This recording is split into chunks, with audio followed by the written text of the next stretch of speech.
영원한 복을 누리는 삶이라는 제목으로 말씀을 전하도록 하겠습니다.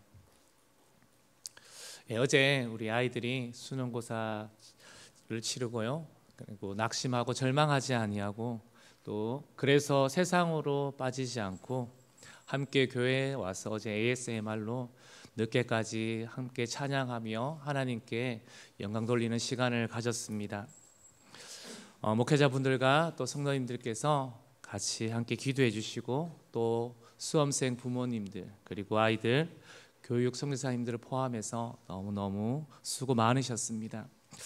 추수의 계절 풍요와 감사의 절기를 우리가 맞아서 하나님께서 베푸신 한없는 은혜에 우리가 감사하며 이 새벽을 깨웁니다. 우리 삶은 때로 광야 같고 때로는 예기치 않은 어려움으로 인해 감사를 잊기가 쉽습니다. 하지만 우리는 예수님의 말씀을 통해 그리고 주님의 행적을 통해 우리의 시선을 다시 하늘로 향하게 하고 잊고 있던 진정한 감사의 제목들을 이 시간 함께 나누고자 합니다. 첫 번째입니다. 너희 이름이 하늘에 기록된 것으로 기뻐하라. 예수님께서 70인의 제자들을 파송하시고 그들이 기쁨으로 돌아와 자신들의 행한 기적들을 예수님께 보고할 때 주님은 무엇이라고 말씀하셨습니까? 우리 20절 말씀을 읽어보겠습니다. 이 너희에게 항복하는 것으로 기뻐하지 말고 너희 이름이 하늘에 기록된 것으로 기뻐하라 하시니라. 이것은 곧 순간적인 성공이나 눈에 보이는 성과에 도취되지 않고 우리가 하나님과의 관계 안에서 얻은 영원한 가치, 즉 구원받은 하나님의 자녀됨에 집중하라는 주님의 깊은 가르침입니다. 오늘을 살아가는 우리에게도 이 말씀은 동일하게 적용이 되어집니다. 우리는 종종 세상의 기준에 따라 자신의 가치를 평가하고 일희일비하며 작은 성공에 기뻐하고 작은 실패에 좌절합니다. 그러나 우리의 이름이 영원한 생명책에 기록되었다는 이 진실보다 더 크고 확실한 감사의 제목은 없습니다. 바울 사도 역시 빌립보 교인들에게 이렇게 권면하고 있습니다. 우리 빌립보서 4장 3절 말씀입니다.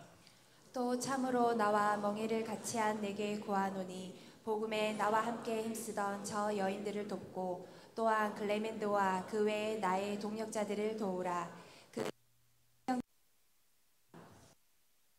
우리의 구원이 단지 종교적 행위나 도덕적 선행이 아니라 오직 예수 그리스도의 십자가 대속으로 말미암아 얻은 우리의 은혜라고 말하고 있지요. 이 은혜로 인해 우리 존재 자체가 하늘 시민권을 얻게 된 것입니다. 이 놀라운 사실이야말로 우리가 어떤 상황 속에서도 흔들리지 않는 감사를 드릴 수 있는 근거가 되어지는 것입니다. 우리가 이 땅에 살아가는 동안 어떤 어려움을 겪든 우리의 최종 목적지가 바로 하나님의 나라입니다. 그곳에 우리의 영원한 이름이 기록되어 있다는 사실을 기억할 때에 우리는 모든 고난 속에서도 소망을 잃지 않고 진정한 평안과 기쁨, 감사를 누릴 수 있게 되어지는 것입니다. 이 구원의 간격이 오늘 우리 모든 삶 가운데 다시 충만케 되기를 주님의 이름으로 소원합니다. 두 번째입니다. 너희가 보는 것을 보는 눈이 복이 있도다라고 말씀합니다. 우리 23절 우리 다 같이 한번 또 읽어볼까요?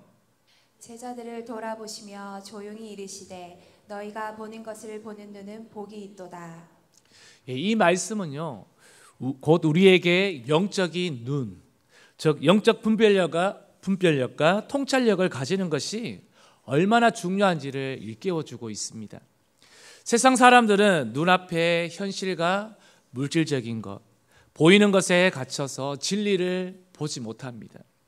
탐욕과 불안, 경쟁에 사로잡혀 예수님께서 우리에게 주시려는 영원한 가치를 놓치는 경우가 많습니다. 그래서 고린도전서 2장 14절에는요 이렇게 말씀하고 있습니다. 육에 속한 사람은 하나님의 성령의 일들을 받지 아니하나니 이는 그것들이 그에게는 어리석게 보임이요 또 그는 그것들을 알 수도 없나니 그러한 일은 영적으로 분별되기 때문이라. 우리의 영적인 눈이 열리지 않으면요, 우리는 예수님을 보아도 알아보지 못한다고 성경은 말합니다. 그분의 말씀을 들어도 깨닫지 못한다고 말씀하고 있지요. 예수님께서는 제자들에게 많은 선지자와 왕들이 그들이 보는 것들을 보고자 하였으나 보지 못하였다고 말씀하고 있지요. 그들이 보고 있는 진리의 현장, 즉 예수님 자신과 그분의 사역이 얼마나 귀한 축복인지를 강조하셨습니다. 그렇다면 오늘날 우리가 바라보아야 할 눈은 무엇일까요? 그것은 바로 예수 그리스도의 십자가 복음인 줄로 믿습니다. 또 하나 우리의 삶의 모든 영역에서 역사하시는 하나님의 손길을 보는 영적인 통찰력을 말씀해 주고 있습니다. 우리는 예수님의 부활을 통해 죄와 사망을 이기신 승리를 보아야 합니다. 우리는 매일의 삶 속에서 작은 것 하나까지도 하나님의 은혜와 섭리 가운데 있음을 깨닫는 눈이 필요합니다. 에베소서 1장 18절 말씀도 한번 읽어보겠습니다. 너희 마음의 눈을 밝히사 그의 부르심의 소망이 무엇이며 성도 안에서 그 기업의 영광의 풍성함이 무엇이며. 우리의 마음의 눈이 열려 하나님의 영광과 그분의 일하심을 볼 때에 우리는 비로소 현실의 어려움 속에서도 진정한 감사의 제목을 찾을 수가 있습니다. 어지러운 세상 속에서 우리가 무엇을 보고 무엇에 집중하며 살아가야 하는지 이 새벽에 다시 한번 우리가 깊이 묵상하며 또 기도하면서 우리의 눈이 열려 진정한 복을 누리시기를 소망합니다. 마지막 세 번째입니다. 예수님의 애통하심과 바른 가르침입니다. 마지막으로 예수님의 깊은 마음을 헤아릴 수 있는 요한복음 2장에 나오는 예수님의 성전 정화 사건을 통해 우리는 신앙의 본질을 되짚어보고자 합니다. 예수님께서 성전에 들어가셨을 때 그 거룩한 곳이 하나님께 예배드리는 곳이 아닌 돈벌이의 장소로 변질된 것을 보시고 예수님은 크게 분노하셨습니다. 성경은 당시 상황을 이렇게 기록하고 있습니다. 우리 요한복음 2장 14절에서 16절 말씀을 우리 좀 힘있게 같이 읽어보도록 하겠습니다. 성전 안에서 소와 양과 비둘기 파는 사람들과 돈 바꾸는 사람들이 앉아 있는 것을 보시고 노끈으로 채찍을 만드사 양이나 소를 다 성전에서 내쫓으시고 돈 바꾸는 사람들의 돈을 쏟으시며 상을 엎으시고 비둘기 파는 사람들에게 이르시되 이것을 여기서 가져가라. 내 아버지의 집으로 장사하는 집을 만들지 말라 하시니. 예수님의 이러한 행동은 단순한 분노가 아니었습니다. 그것은 하나님의 거룩함이 훼손되고 백성들의 진정한 예배는 본질에서 멀어졌기 때문에 그렇습니다. 이에 대한 깊은 애통하심과 안타까움의 표현이 바로 예수님을 통해서 나왔던 것이죠. 우리에게도 바로 이러한 예수님의 마음이 어느 때보다 절실히 필요할 때입니다. 때로 우리는 신앙생활을 하면서 본질에서 벗어나 잘못된 길로 가거나 세상의 가치관에 물들어 헤맬 때가 있지요. 최근 저는 교회를 통해 그리고 담임 목사님을 통해 예수님의 모습에서 나오는 거룩한 분노와 같은 귀한 가르침을 가까이에서 경험하며 감사할 수 있었습니다. 우리 교회는 다음 세대를 책임지고 가르치며 주일뿐만 아니라 한 주 내내 아이들과 함께 그 사명의 길을 걸어갑니다. 그러다 보면 아이들로 인한 다양한 문제들이 이곳저곳에서 드러나고 나타납니다. 이것은 종종 부모의 신앙과 가정의 모습으로 투영되고 반영되는 것을 또한 보게 됩니다. 가정에서 부모와 아이의 소통이 단절되기도 하고요. 자녀의 문제에 민감하지 못하거나 심각하게 받아들이지 못할 때 이러한 일들이 발생하기도 합니다. 때로는 세상적으로 바쁜 삶으로 인해 우리 스스로 영적으로 둔감해지는 것을 또한 한몫할 수도 있습니다. 그때마다 우리를 아끼고 사랑하시는 담임 목사님께서 따끔하게 질책하시고 바른 길로 이끌어 주실 때가 있습니다. 말씀의 강단에서 목사님의 엄한 훈계는 결코 꾸중이 아니라 우리를 향한 깊은 사랑과 염려에서 비롯된 아버지의 마음임을 깨닫게 되었습니다. 내 자녀의 폭력이나 절도와 같은 큰 잘못이 드러나야만 그때 혼나는 것이 아니라 이미 그전부터 나타났던 작은 징후들로 인해 우리가 바쁘다는 핑계로 지나쳤을 뿐일 것입니다. 그렇게 방치된 작은 문제들은 자꾸만 어린 양 대신 예수님의 모습이 아닌 세상의 가치와 사탄의 옛 모습을 따라가게 만듭니다. 이러한 영적 변질의 위험을 정확히 간파하시고 우리의 영과 혼을 깨워주시는 목자가 지금 또 우리 곁에 계시다는 것이 얼마나 감사한 일입니까?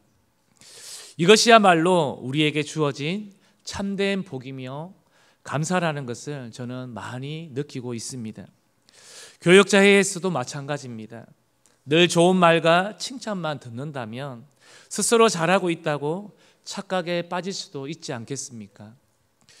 목사님께서는 교회와 함께 온갖 종류의 일들을 앞서 겪으시며 성도들을 바르게 분별하여 예수님을 가까이 하고 사랑해 주시도록 지도해 주십니다. 이렇듯 귀한 가르침을 주시는 리더분이 있음에 진심으로 감사합니다. 덕분에 저 또한 어느 때보다 목회의 기본기를 더 깊이 배우는 계기가 되어지고 있습니다. 그럼에도 불구하고 우리 성도님들 가운데는 행여나 홍 목사님께서 요즘 왜 저러시나, 꼭 저렇게만 해야만 하시는가 하는 생각이 드시는 분이 계시다면요, 그것은 어쩌면 내 안에 잘못된 상처가 치유되지 않았거나 교만이 더 크게 자리 잡고 있기 때문은 아닐까 한번 돌아보시기를 바랍니다. 만약 우리가 그러한 마음으로 가르침을 받아들이지 못한다면 그것은 예수님께서 성전 안에서 장사하는 사람들을 향해 상을 엎으시고 채찍으로 그들을 쫓아내신 이유를 이해하지 못하는 것과 같을 것입니다. 이러한 바른 가르침이 있기에 우리는 잘못된 것을 깨닫고 신앙의 올바른 길을 찾아갈 수 있음에 진심으로 감사드립니다. 우리 히브리서 12장 8절인데요. 같이 읽어보겠습니다. 징계는 다 받는 것이거늘 너희에게 없으면 사생자여 친아들이 아니니라. 하나님께서는요, 사랑하시는 자신의 친아들, 참 아들이라면요, 반드시 징계가 있습니다. 훈육과 훈련을 통해서 바른 길로 인도해 주십니다.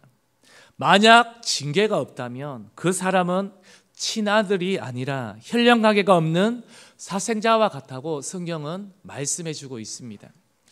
오늘 이 시대에 우리 또한 겉으로는 번지르르한 신앙생활을 하고 있지는 않는지 돌아보아야 합니다. 형식적인 예배와 습관적인 봉사에만 우리가 익숙해져서 정작 우리의 마음과 삶이 하나님 앞에 온전히 드려지지 못하고 있지는 않는지 깊이 돌아보아야 할 것입니다. 예수님께서 이 땅에 오셔서 외식하는 자들을 엄하게 책망하셨던 것처럼 우리에게도 하나님 앞에서 정직하고 순전한 마음으로 나아갈 것을 요구하고 계십니다. 우리는 스스로의 모습을 겸손하게 돌아보고 우리의 내면을 깨끗하게 하며 진심으로 하나님을 사랑하고 이웃을 섬기는 신앙인이 되기를 결단해야 할 것입니다. 이러한 깨달음을 통해 우리의 신앙이 더욱 성숙하고 깊어지기를 간절히 바랍니다. 말씀을 마무리하겠습니다. 오늘 우리는 이 세 가지 말씀을 통해 감사의 진정한 의미를 되새겨 보았습니다. 우리의 이름이 하늘에 기록된 영원한 구원의 은혜에 감사합시다. 하나님의 말씀과 그분의 일하심을 볼 수 있는 영적인 눈을 주신 것에 감사합시다.